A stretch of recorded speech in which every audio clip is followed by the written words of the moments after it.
My father, Pastor Ezekiel, locked me in a room for 9 months saying the Holy Spirit had chosen me. I prayed day and night, thinking I was carrying a miracle. But when the baby was born with 6 fingers on each hand, just like my father, the whole town saw the truth. It wasn't God's work. It was living proof that my own father had turned me into a prisoner of my own faith. Hello, my dear ones. Hello, my darlings. It's so good to have you here with me today.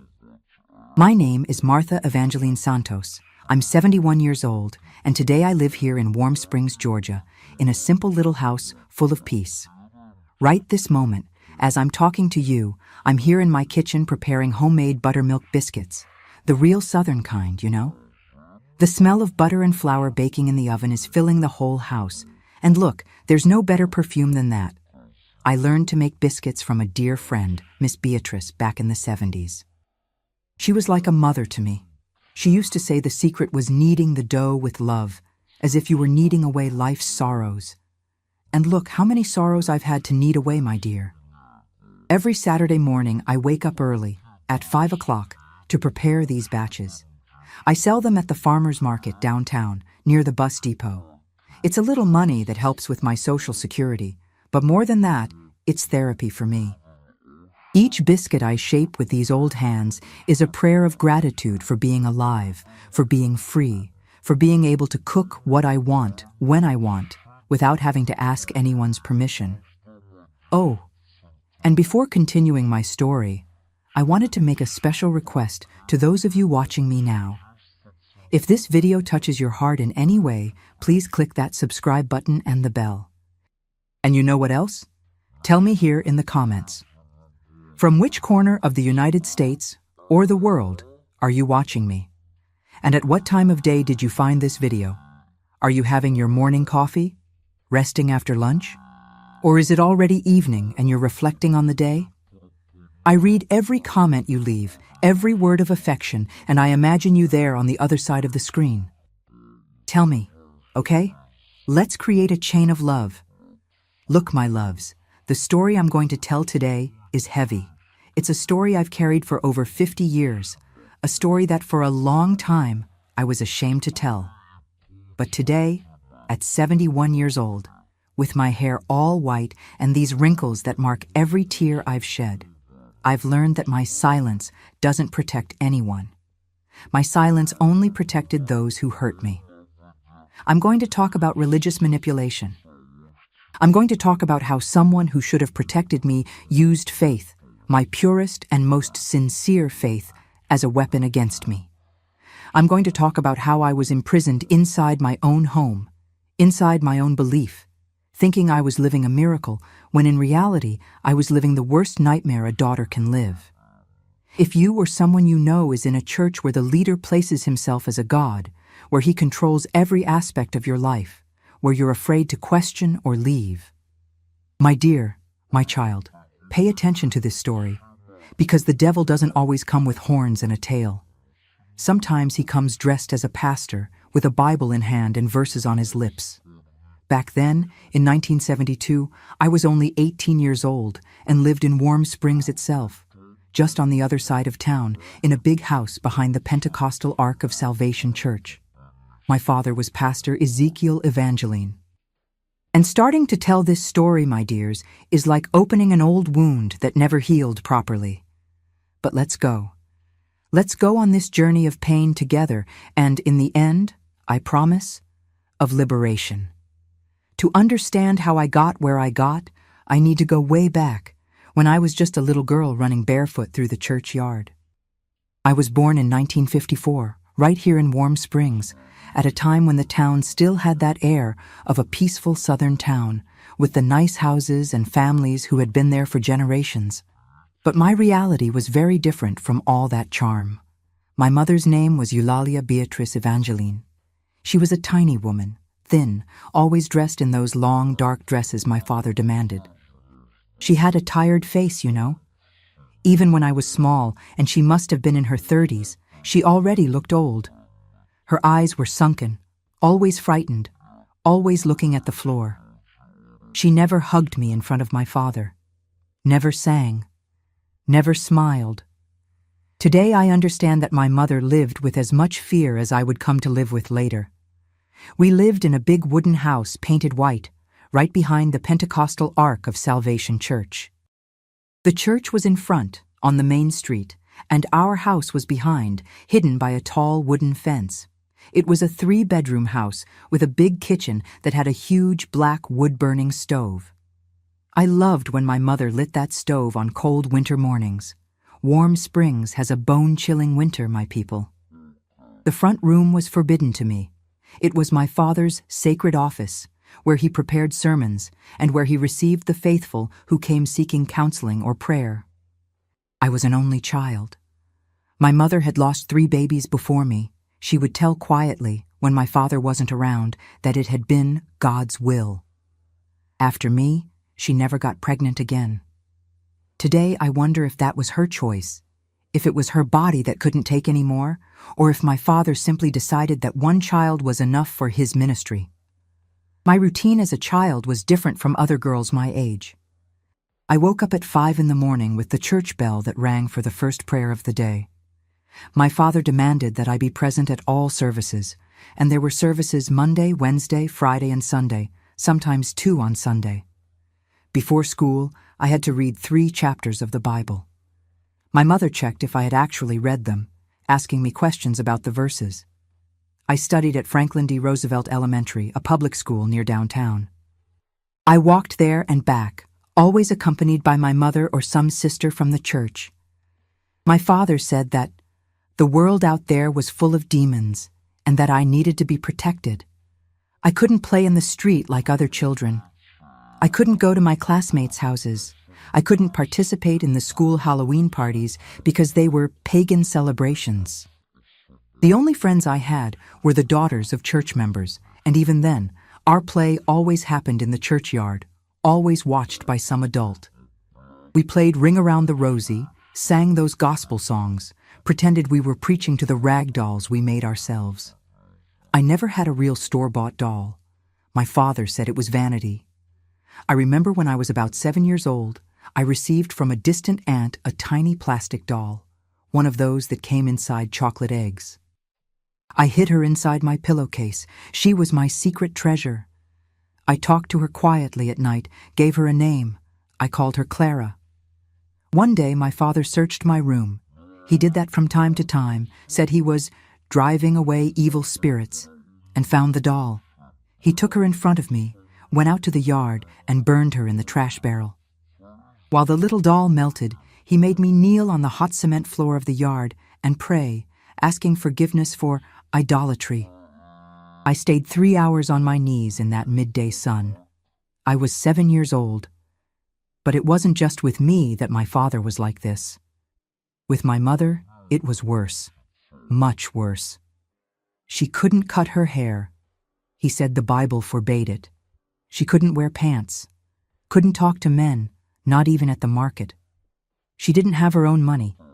Every cent she needed to buy food, she had to ask him for, and he reviewed everything, napkin by napkin, bean by bean. If she spent too much, he forbade her from going to the evening service. And for her, that was the worst punishment, because she was as devout as he was, just in a pure, sincere way, not in his manipulative way.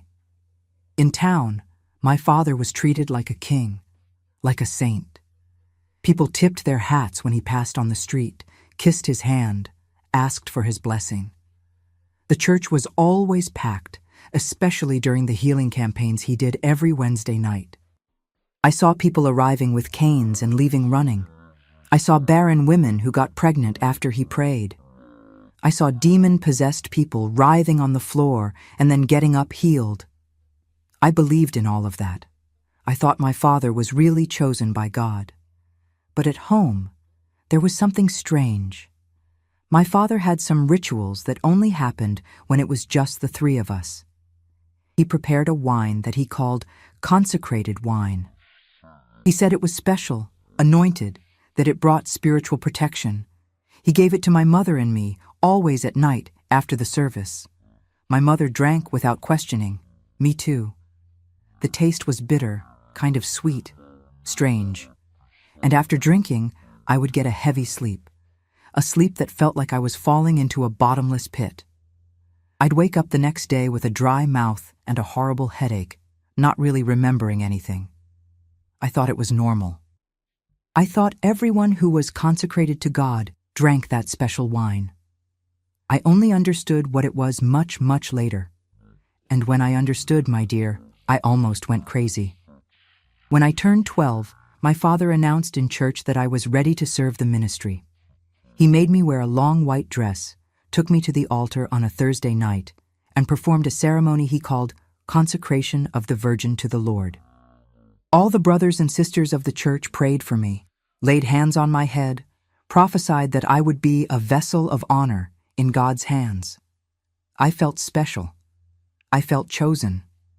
Today, I know that ceremony was just a way for him to mark me, to prepare everyone to believe in what would come later. The years between 12 and 18 were years of increasingly suffocating isolation. After that consecration ceremony, my father started watching me even more. I couldn't go to school anymore. He said I already knew how to read and write, and that the rest was worldly indoctrination. I spent entire days inside the house or behind the church, cleaning, organizing, helping my mother prepare food for events. When I turned 15 in 1969, other girls my age were starting to date, going to dances, wearing those more modern clothes that were arriving even in warm springs. But me? I couldn't even look at a boy. My father said I was set apart for the Lord, that my body was a temple of the Holy Spirit, and that no man could touch me until God revealed who my husband would be. The consecrated wine continued. Every service night, and sometimes on nights without services too, my father prepared that strange liquid and forced me to drink it. It's God's protection against the evil spirits of adolescence, he said. I always woke up the next day not really remembering anything, just with that horrible feeling that something was wrong, that something had happened while I slept.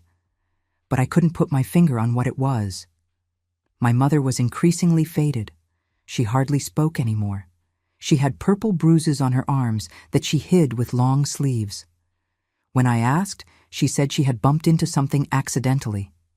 Today, I know it wasn't accidental. Today I know my father beat her too, but always in places that didn't show, always in a way she could hide. In March 1972, I had just turned 18. That's when everything collapsed.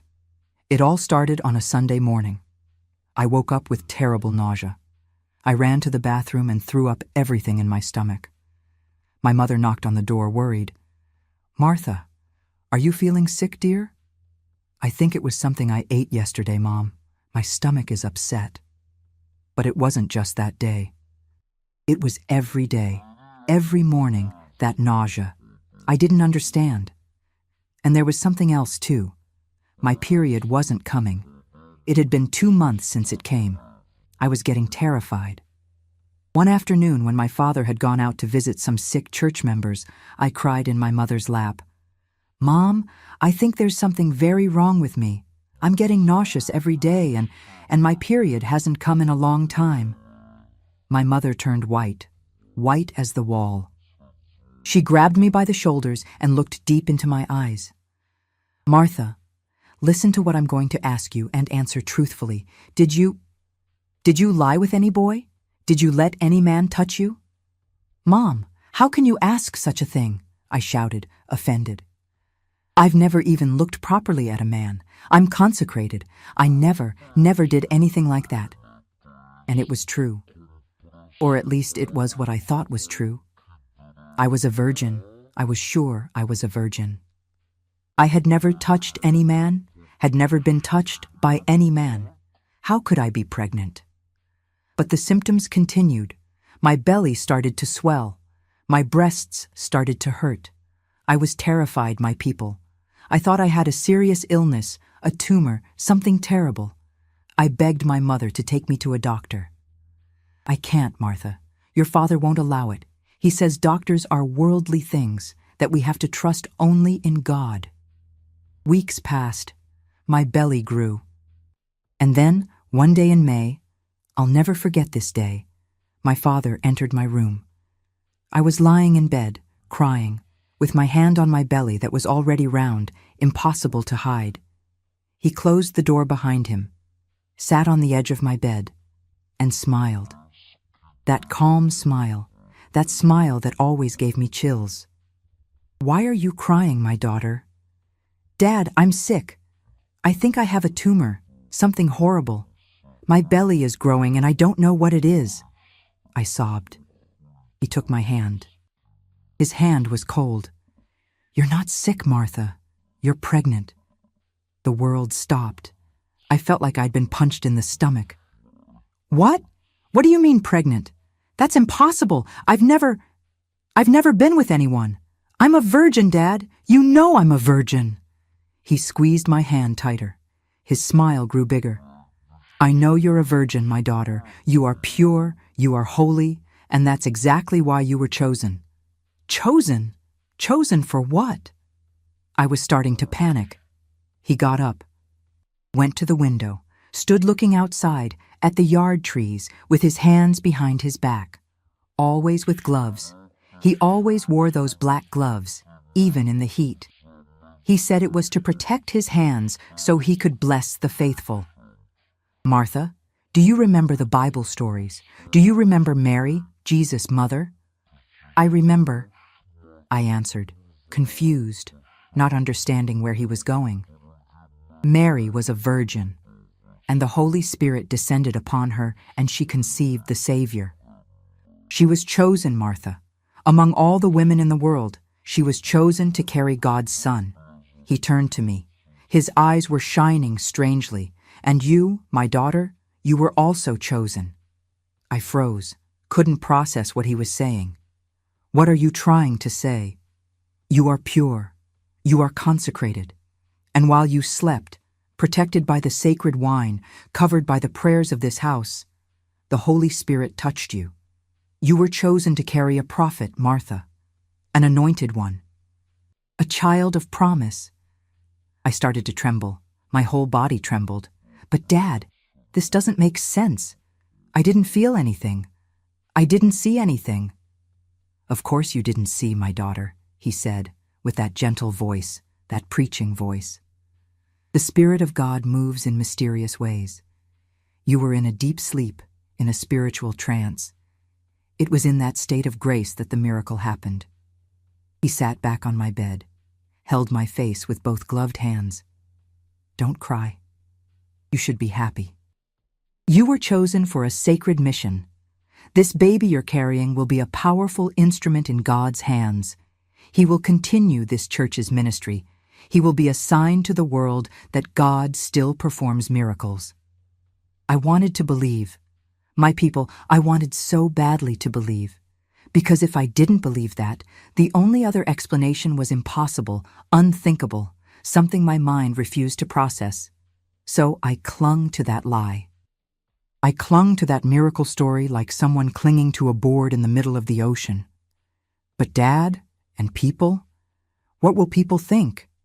They'll say that I sinned. "Let me handle that," he said, getting up. "You're going to retreat. You'll do a spiritual retreat of silence and prayer. That's what holy women do when they carry a sacred mission. Nobody needs to know the details. Nobody will question. They trust me." And that's how, my dears, my captivity began.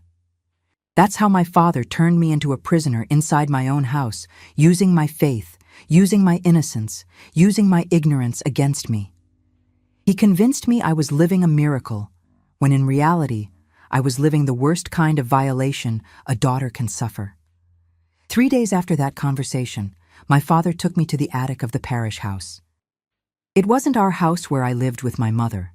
It was a little room above the church itself, a place used to store Christmas decorations, old chairs, old hymnals. It had a small window facing the street, but he nailed wooden boards on the outside, leaving only cracks for a little light to enter. "You're going to stay here in spiritual retreat, Martha," he said, placing an old mattress on the wooden floor. "It's what the prophets of antiquity did. They isolated themselves from the world to hear God's voice clearly. You need to prepare yourself spiritually for the mission God gave you. He brought an old Bible, a candle, a bucket to use as a toilet, and a pitcher of water. I'll bring food twice a day, early in the morning and at night. You'll pray, you'll read the Word, you'll fast on Wednesdays and Fridays, and most importantly, Martha. He grabbed my chin hard, forcing me to look into his eyes. You won't make noise. No noise. If I hear you screaming, calling, banging on the door, I'll have to increase the dose of the sacred wine. You don't want to be sleeping all day, do you? I understood the threat. I shook my head no. Good girl, he smiled. Remember, you're doing this for God. Every day of solitude here is a sacred offering. And he went down the stairs. I heard the key turning in the lock, heard his footsteps walking away, and then silence. A silence so heavy it felt like it would crush me. In the first days, I still tried to believe. I would kneel on that rough wooden floor with my hands clasped, eyes closed, praying so hard my head hurt. Lord, if this is really your will, give me strength. Give me understanding. Make me accept this mission. I read the Bible until my eyes burned in the dim candlelight. I looked for answers in those pages. I looked for some sign that what was happening to me was really a miracle. But doubts whispered in my head like poisonous snakes. How can it be God's work if you're locked here like a prisoner? How can it be a blessing if you're suffering? I shook my head, trying to chase away those thoughts. My father said they were demons trying to make me doubt. So I prayed more, fasted more, punished myself more. Outside, I heard life happening. I heard the faithful arriving for services. I heard my father preaching downstairs, his voice thundering through the entire building. And worst of all, I heard them praying for me. Lord, protect Sister Martha in her spiritual retreat. Pour your glory upon her. Prepare her for the prophetic ministry you've reserved for her. There were people who came right under my boarded window. I heard women's voices, men's voices, children's voices, all praying, all singing hymns. They thought I was having a mystical experience. They thought I had been chosen for something great. And me? I was there, in the dark, with my belly growing, scared, hungry, not understanding anything. My father came up twice a day, as promised, early in the morning before sunrise and at night after the last service. He brought simple food, a plate of rice and beans, a piece of bread, sometimes a fruit. It was never enough. I was always hungry, and with each visit, he preached. "How's the baby today, Martha? Are you feeling him move?" he asked, putting his gloved hand on my belly without asking permission. I shrank back, tried to move away, but there was nowhere to go. The room was too small. This baby will be special, Martha. He'll be living proof of God's power. When he's born, I'll present him to the entire church, to the entire town. Journalists will come. Reporters will come. The name of this church will spread throughout America. And you'll be remembered as the new Mary, the bearer of the miracle. He said this with shining eyes. I saw that none of this was about God. It was about him. It was about his glory, his ministry, his fame. Weeks passed. May turned to June. June turned to July. My belly got bigger and bigger. I didn't have clothes that fit anymore. My father brought some loose, shapeless dresses that looked like potato sacks. I felt like an animal. I felt less than human. The summer heat in Warm Springs turned that attic into an oven. I sweated so much my clothes got soaked. The bucket with feces and urine smelled so strong I would vomit, and I was already vomiting from pregnancy nausea. It was a horrible cycle. I begged my father to let me come down, even if just to take a proper bath. I can't, Martha. If someone sees you pregnant before the right time, they'll start asking questions. They'll doubt. They'll destroy the miracle with their unbelief. You endure a little longer, my daughter. It won't be long now. It won't be long. He said that every week. But time didn't pass. The days were eternal. I started to lose track of time. Didn't know if it was Monday or Saturday. Didn't know if it was morning or afternoon. The only thing I knew was that the light coming through the cracks in the boarded window was getting dimmer. Winter was coming. There was one night I woke up with the baby moving strongly inside me. They were kicks. Strong kicks in my ribs. I put my hand on my belly and felt that life inside. And for the first time, I cried not from fear or sadness. I cried because I realized there was an innocent child in the middle of all this. A child who didn't ask to be born. A child who would be born inside a lie. "I'm sorry, baby," I whispered in the dark. "I'm sorry I can't protect you. I'm sorry I'm not strong enough to get out of here." Because I had thought about leaving, yes. In the first days, I looked at the door, looked at the window, thought about screaming, thought about kicking the door until it broke. But I was afraid of what my father would do if I tried. Afraid that he was right, that if I left there, I'd be destroying God's plan. Afraid that out there, nobody would believe me anyway. Because who would believe? He was the pastor. He was the anointed one. He was God's man. And me? I was just a confused girl, pregnant, whom nobody had seen in months. If I appeared on the street screaming that my own father had done this to me, they'd say I had gone crazy. They'd say it was demons speaking through my mouth.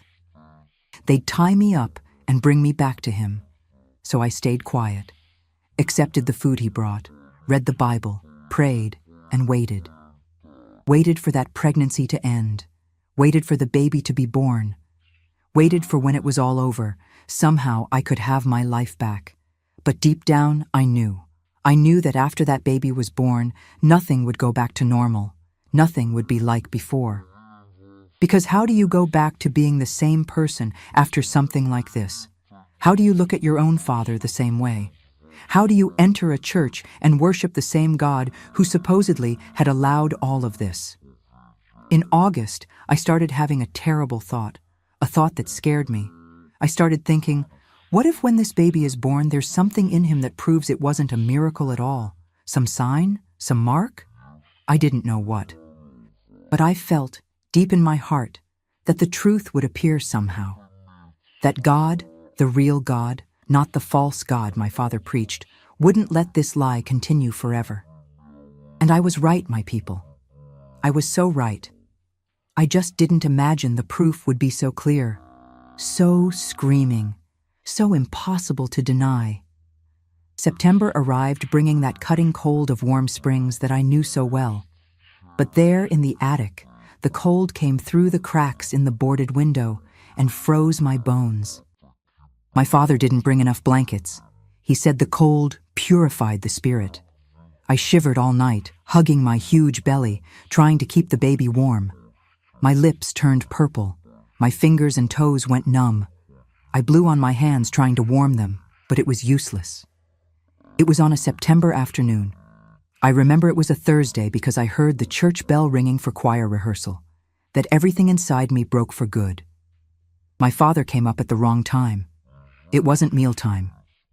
I was lying on my side on the mattress, trying to find a position that didn't hurt my back so much, when I heard his footsteps on the stairs. My heart already raced. Visits outside the schedule were never good. He entered with an expression on his face I had never seen before, a mixture of nervousness and excitement.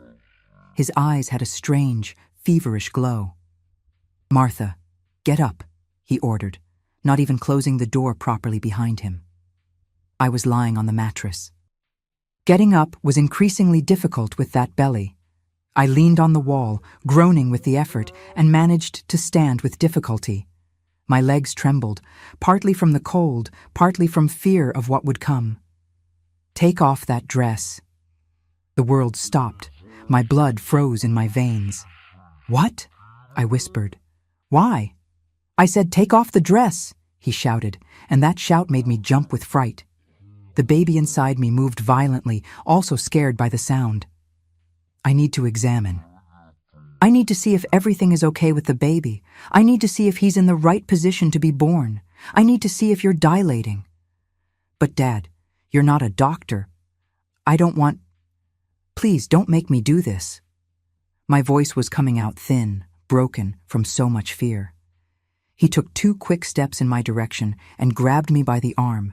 His gloves, those black gloves he never took off, squeezed hard, fingers digging into my flesh through the fabric. It would leave a mark, I knew, another mark to add to all the others I already had. You think you have a choice? You think you can disobey me? He growled, with his face inches from mine. I could smell his breath, could see the veins bulging in his forehead.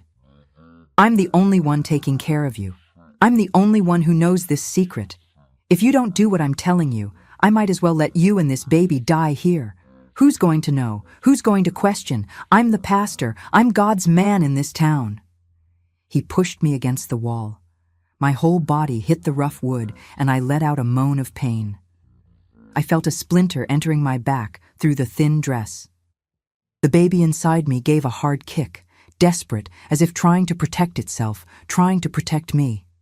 And it was in that moment, with my father holding me against the wall, with those gloved fingers squeezing my arm, with that look that was no longer a father's, that had never been a father's, that something inside me woke up. Something that had been asleep, anesthetized by religion, by manipulation, by fear, by the guilt he had planted in me since childhood. I looked into his eyes, and for the first time in my life, I saw who he really was. He wasn't a man of God. He wasn't a pastor. He wasn't a prophet. He wasn't my protector. He was a monster, a predator, a monster who had used the Bible as a weapon, who had used my faith as a prison, who had used God's name to commit the worst atrocities, who had violated me while I slept drugged and then convinced me it was divine work. Let go, I said, with a voice I didn't know I had inside me. It was a low, hoarse voice, but firm. What? He blinked, seemed genuinely surprised that I had spoken, that I had dared to speak. I said let go, I screamed. I screamed so loud my throat hurt, my voice cracked. I screamed with all the rage, all the despair, all the hatred that had accumulated during those months of captivity. I screamed for the 7-year-old girl who had her doll burned. I screamed for my mother who lived in fear. I screamed for myself, for everything he had stolen from me. He let me go, took a step back, surprised. For a second, just a second, I saw fear in his eyes. Fear that I had finally awakened. Fear that he had lost control. And then he did the worst thing he could have done. He laughed. That cold, cruel laugh that made me realize his fear had lasted only a second. Look at that. The little saint decided to have a voice, he mocked, crossing his arms. Scream all you want, Martha. You hear that? He pointed to the floor, where the muffled sound of the service came from. There's a service downstairs. They're singing really loud. God is mighty, He works wonders. He imitated the song with sarcasm. Nobody will hear you. And even if they did, you know what they'd think? That it's demons being cast out of you during the spiritual retreat. They'd pray louder, they'd clap, they'd shout, "Hallelujah, it's coming out, the demon is coming out." And he was right. From below, I could hear the hymns, the clapping, the hallelujahs. My voice would just be another spiritual noise to them, another manifestation of spiritual warfare. But I didn't care. I screamed anyway. Help! Help me! He's keeping me locked up here. He did this to me. It wasn't a miracle. It was him. It was always him. My father slapped my face so hard I saw stars. The world spun. My ears rang. I tasted blood in my mouth. I bit my tongue from the impact. I fell to my knees on the floor. My hands automatically went to my belly, protecting the baby. He crouched down, grabbed my hair, which was already long, disheveled, dirty from months without washing properly, and pulled my head back violently, forcing me to look at him. Tears streamed down my face. One of them fell into his eye, but he didn't even blink. You just made a very serious mistake, Martha, he hissed, with that low, dangerous voice. Very serious indeed. I tried to be patient, tried to be kind.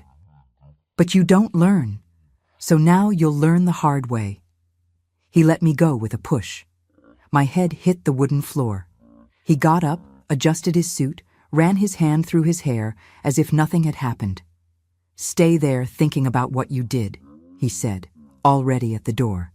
"Think carefully about what happens to rebellious daughters who dishonor their father." He left. The door slammed. The key turned. And then, silence again, just my sobs and the muffled sound of singing below. I stayed there on the floor, trembling, with my hand on my face that burned from the hit. I felt my lips swelling. I tasted blood. And I cried. I cried until I had no more tears.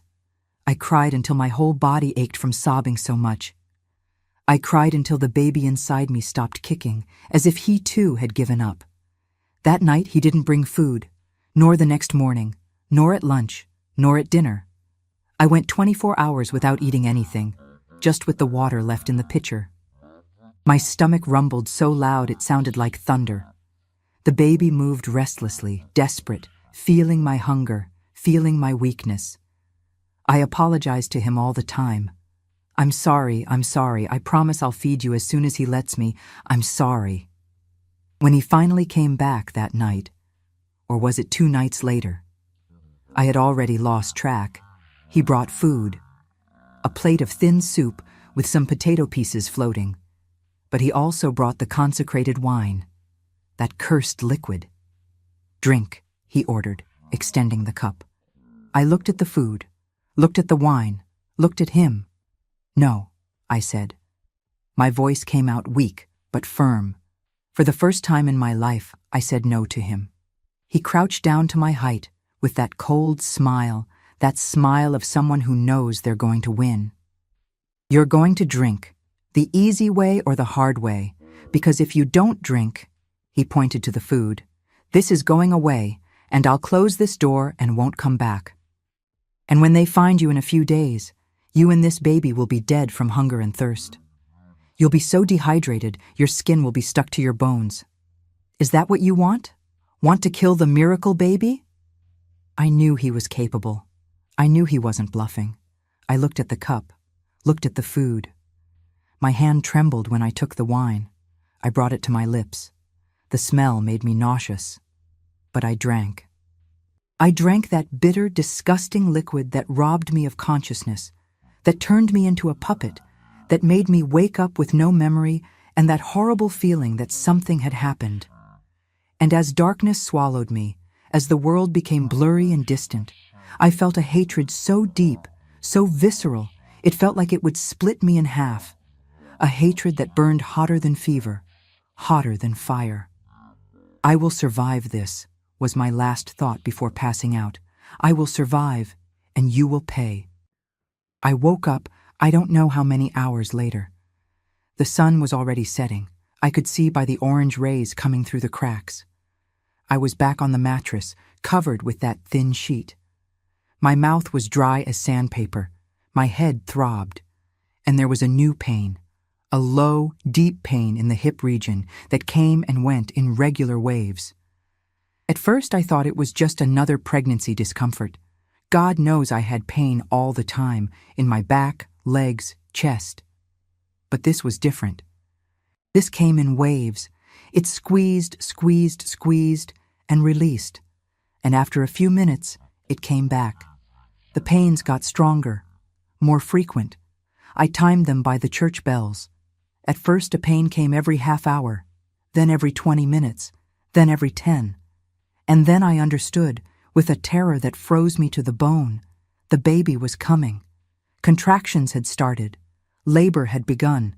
I went into total panic. I pounded on the door with my fists until they were red and sore. "It's starting! The baby is coming!" I screamed. "Dad! Mom! Someone! Please! Someone! Help me!" I pounded, screamed, cried, begged, prayed, but nobody came. Hours passed. The pain got worse and worse, more and more intense. It was like someone was splitting me in half from the inside out. I walked back and forth in that tiny room. 3 steps forward, 3 steps back, leaning on the wall, moaning, crying. Outside, it started to rain.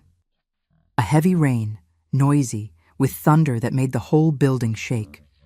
Lightning illuminated the room for a second through the cracks, turning everything into dancing, frightening shadows. It was in the middle of that storm, in the middle of that pain that felt like it would tear me apart, that I had a moment of absolute clarity, a clarity that cut through the pain, through the fear, through everything. I was alone, completely alone. If that baby was born there in that attic, with me without any help, without anyone who knew how to deliver a baby, we could both die. The baby could get stuck, the cord could wrap around, I could bleed to death. My father had put me in a literal life or death situation, and then, like lightning that strikes and illuminates everything for a second, I understood the whole truth.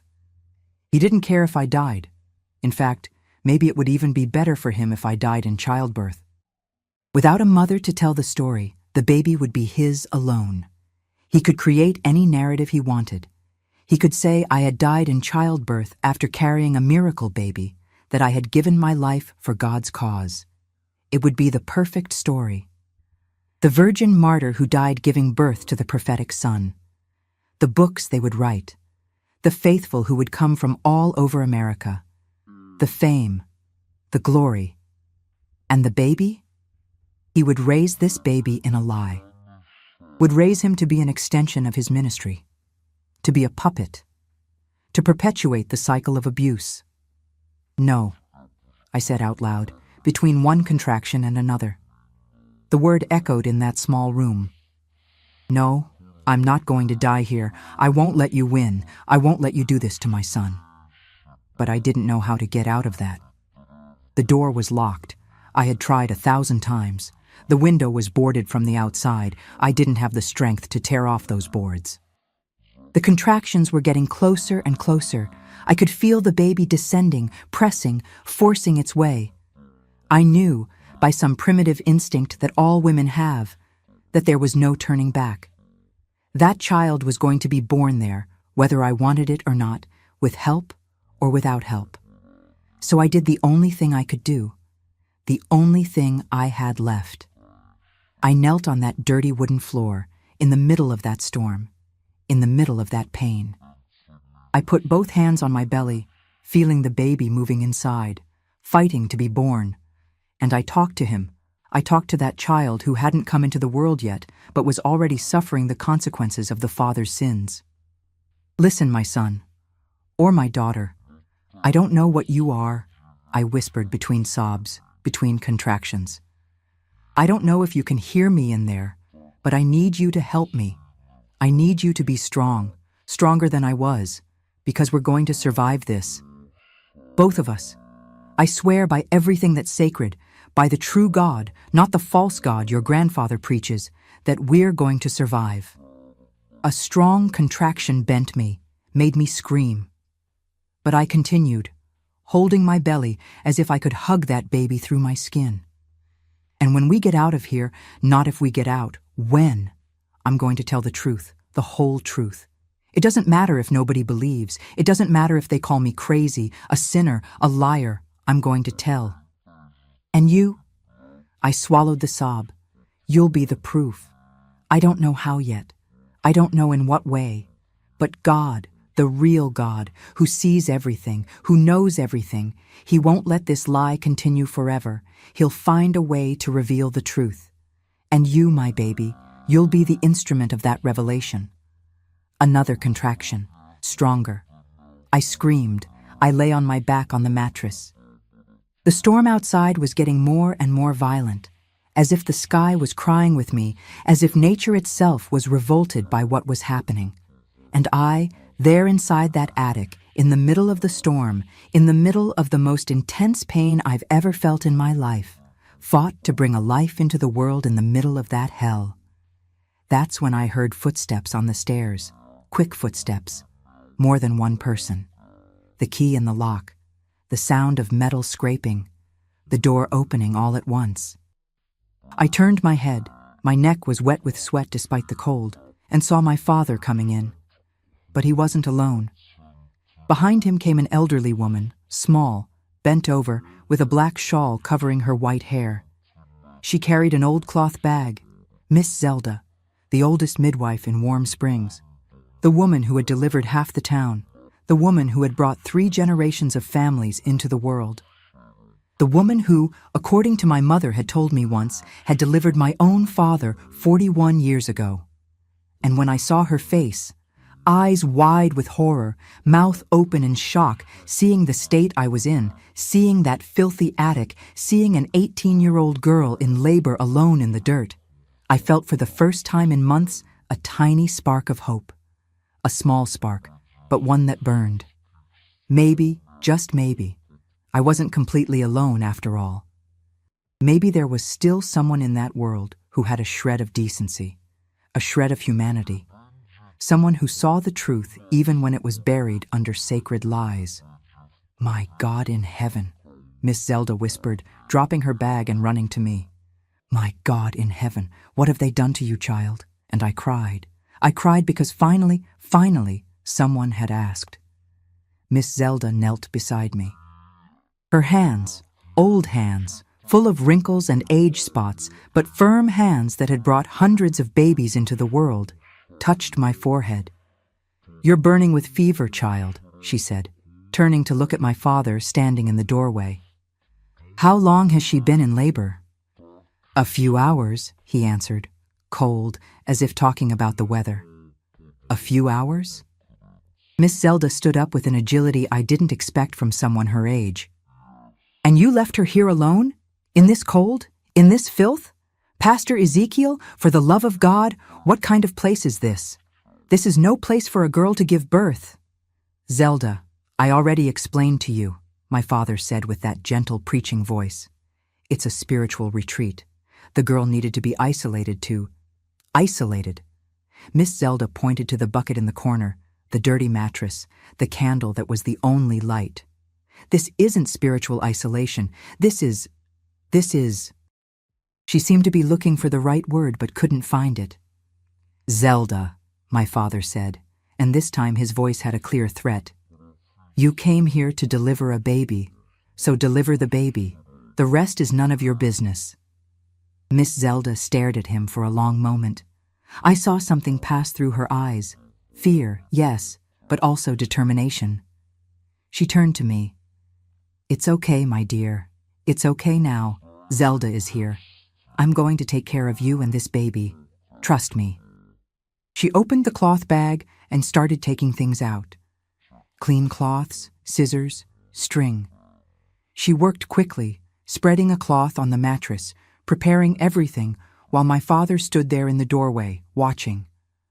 How long between contractions? She asked me. I don't know. I moaned when another wave of pain came. They're coming very close together. Let me see, she said, and gently examined me. Her eyes widened. Pastor, this girl is fully dilated. The baby is coming now. Now. I need hot water. I need more light. There isn't any, my father cut her off. Work with what you have there. Miss Zelda pressed her lips together, took a deep breath, and started guiding me. Listen, Martha. Listen to Zelda's voice. When the next pain comes, you're going to push. You're going to push this baby out. Understand? You can do it. I know you can. And so it was. I don't know how long it lasted. Could have been minutes or hours. The pain was so intense, I lost track of everything. I only heard Miss Zelda's voice guiding me, encouraging me. One more time, my dear. That's it, that's right. Almost there. I can already see the little head. Outside, the storm continued. Thunder shook the building, and below, I could vaguely hear the sound of the service ending, people leaving, talking at the church door as they always did, not knowing what was happening up there. One more push! Come on! Miss Zelda shouted. I pushed with everything I had. I felt something break, something give way. And then, a cry. A sharp, strong, angry baby cry. He's born! Miss Zelda exclaimed. I collapsed on the mattress, exhausted, sweaty, trembling. I tried to lift my head to see my baby, but didn't have the strength. "Is it a boy or a girl?" I managed to whisper. But Miss Zelda didn't answer. She was holding the baby, looking at him with an expression I couldn't decipher in the dark. Horror, shock, recognition. "Zelda?" My father took a step forward. "Give me the baby." "No," she said, and her voice trembled. "What?" My father seemed genuinely surprised. "I told you to give me the baby. I need to see if everything is okay with him."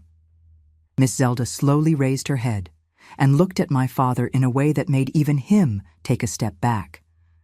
"I delivered you," she said, with a low but firm voice. 41 years ago, Pastor Ezekiel. I was there when you were born. I saw the condition you have. That rare condition that passes from father to son. The silence that fell in that room was heavier than lead. "What are you talking about, Zelda?" my father said, but his voice lost its firmness. "I'm talking about this." Miss Zelda turned the baby, my son, and showed his little hands, and I saw.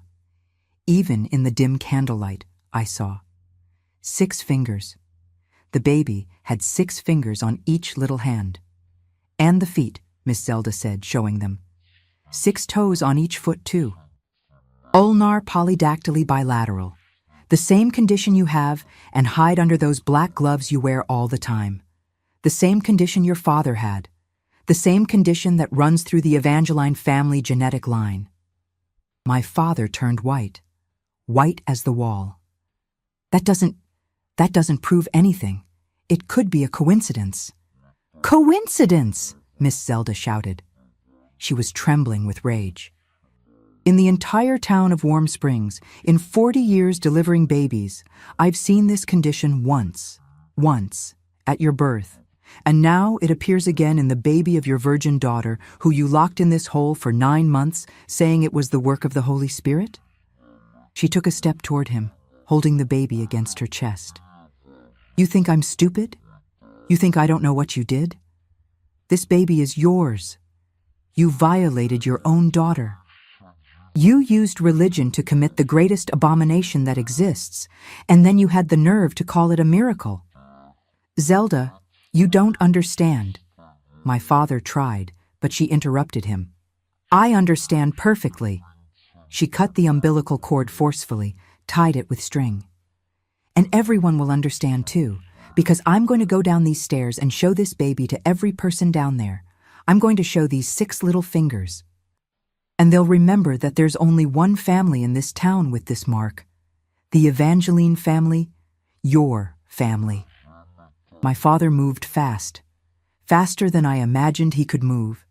He lunged at Miss Zelda, trying to tear the baby from her. "Give me that boy," he roared. "I'm going to baptize him in the river. I'm going to baptize him now." But Miss Zelda, that little old bent-over woman, revealed herself to be a lioness. She hugged my baby against her chest and turned her body, protecting him. "You're not going to lay a finger on this child," she shouted, and she ran to the door. My father tried to grab her, but slipped on the blood on the floor. Miss Zelda passed him, ran down the stairs shouting, "Help! Help! Call the police! Call everyone!" My father ran after her. I heard both their footsteps going down, heard the door downstairs opening with a bang, heard the rain coming in, heard voices of frightened people. And then I heard Miss Zelda's voice shouting in the rain, "Look! Look at the baby's hands! Look and remember who else has this mark in this town!" I used my last strength to drag myself to the attic door. I went down the first steps on my belly, leaning on the walls. I managed to get to the hallway window where I could see the front of the church. There were at least 50 people there. Church members who were still leaving the service. People who lived nearby. Miss Zelda was in the middle of the rain, holding my baby wrapped in cloths, raising his little hands for everyone to see. "6 fingers, she shouted. 6 fingers on each hand, 6 toes on each foot, the Evangeline mark, the mark that Pastor Ezekiel hides under his gloves." The crowd started to murmur. I saw people looking at each other. I saw understanding dawning on their faces. My father ran out trying to grab Miss Zelda. But it was too late. The truth had already been told. The seed had already been planted. "Lies!" he shouted. "It's the devil's lies! This woman is possessed!" "Then show your hands!" someone in the crowd shouted. I didn't see who. "Take off the gloves and show your hands."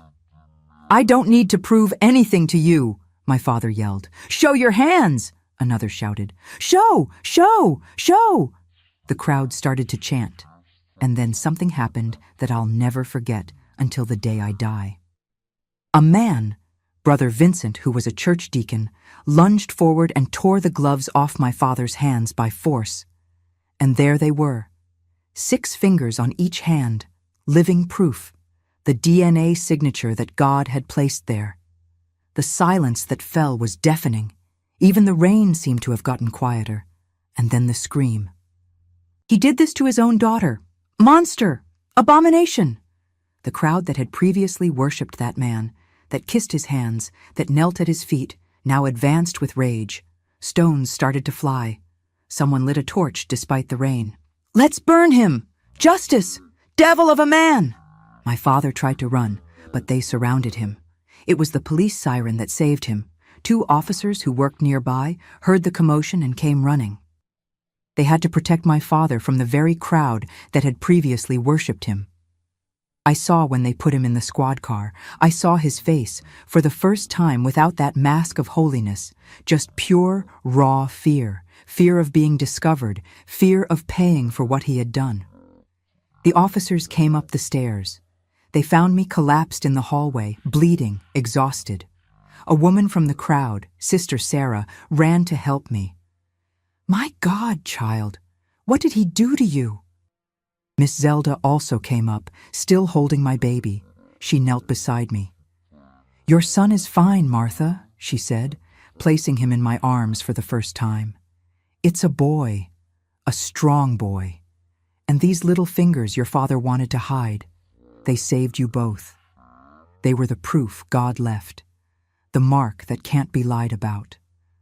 I looked at those perfect little hands, perfectly imperfect, with 6 fingers on each one, and I started to cry. But this time it wasn't tears of pain. It was tears of liberation. "It was what you said," I whispered to him.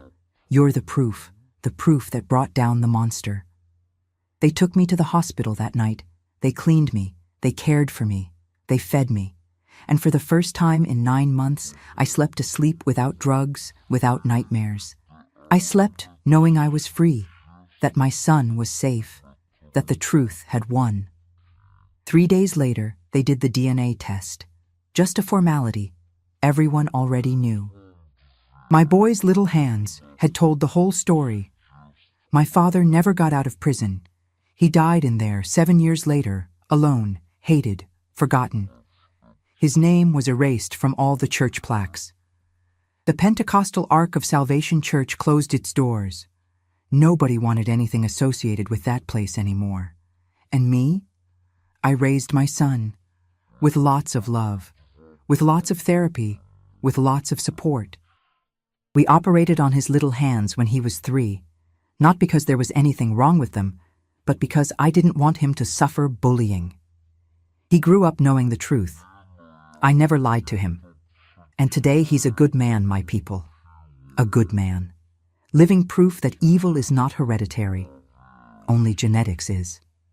Today, at 71 years old, I wake up every day at 5 in the morning, not because someone forces me to, but because I choose to. I wake up to make my biscuits, to smell the butter baking, to see the sun rising through my kitchen window here in Warm Springs, the same town where everything happened, but which today is different in my eyes. Many people ask me, "Martha, why didn't you leave here? Why didn't you go to another town to start over where nobody knew you?" And I always answer the same thing, because I didn't do anything wrong. I didn't have to hide. The one who should have felt shame already died and was buried. This town is mine too. These streets are mine. And I reconquered every inch of them. My son, who is 53 years old today, lives nearby, 2 streets from my house. He married a wonderful woman, Christina, and gave me 3 beautiful grandchildren who are the light of my life. Michael, 18, just entered college for engineering. Laura, 15, wants to be a veterinarian. And the youngest, little Peter, 10 years old, says he's going to be a baker like Grandma. My son works as an accountant at a construction company. He's a hard-working, honest man, present in his children's lives in a way his father was never capable of being. He goes to therapy to this day. We go together sometimes, in family sessions. We learned that trauma is like a deep wound. It heals, but needs constant care. Every Saturday, after I return from the farmer's market where I sell my biscuits, the house fills up. My son brings the whole family for lunch.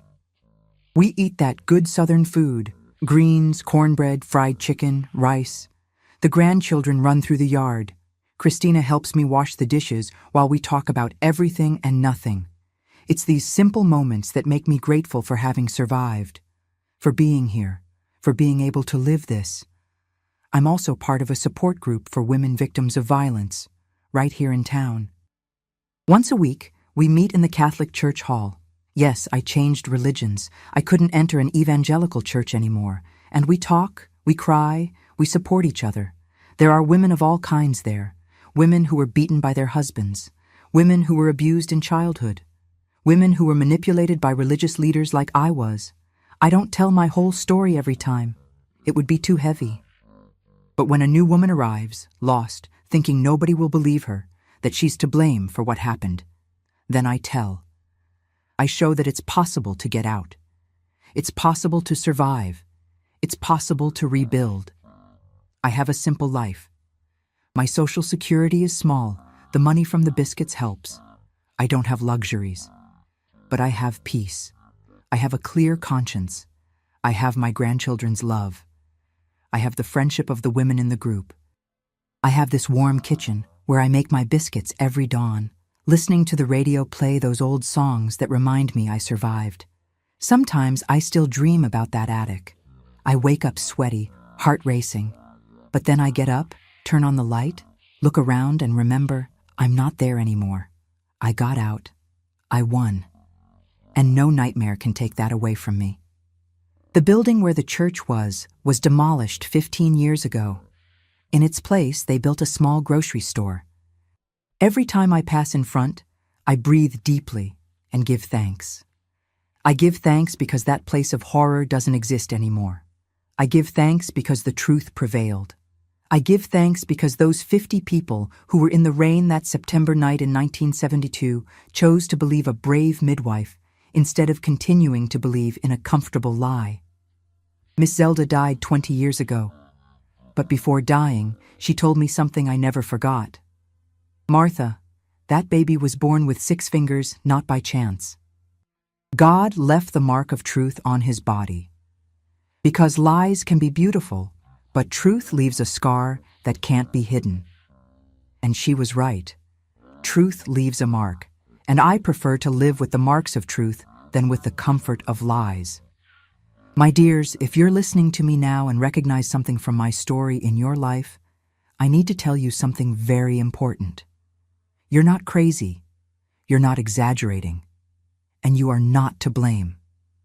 Religious manipulation is one of the worst forms of abuse because it uses what is most sacred to you, your faith, your belief, your fear of displeasing God, as a prison. The manipulator puts himself in God's place. He says that questioning him is questioning God himself. He uses Bible verses as a whip. He transforms obedience into idolatry. If in your church the leader controls who you talk to, what you wear, where you go, this isn't spiritual protection, it's control. If he says that only through him you have access to God, this isn't anointing, it's manipulation. If you're afraid to question, afraid to leave, afraid that something terrible will happen if you disobey, my dear, this isn't faith. It's spiritual terror. The true God doesn't need intermediaries who isolate you, who humiliate you, who make you feel small. The true God doesn't operate through fear. He operates through love. And true love never, never imprisons you. I learned that denouncing is not lack of faith. Denouncing is courage. I learned that leaving is not abandoning God. Leaving is finding the true God who was waiting for you outside that religious prison. I learned that truth, however painful it may be at first, always liberates more than a comfortable lie. Today, I know my body was never anyone's temple but my own.